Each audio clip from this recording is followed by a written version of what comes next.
Hello guys, আসসালামু আলাইকুম। New blog নিয়ে আসলাম।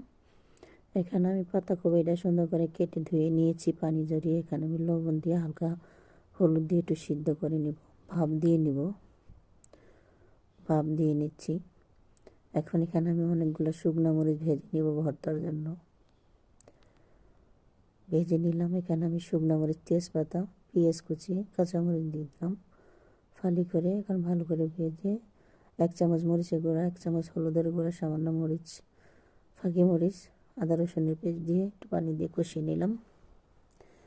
এখানে মুরগির মাংস, পাখনা, গিলা, কলিজা এগুলো দিয়ে রান্না করব।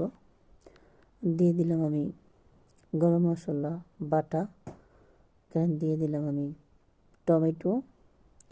টমেটোটা দিয়ে ভালো করে মাংসটা কষিয়ে নিব। একটু কষিয়ে নিচ্ছি।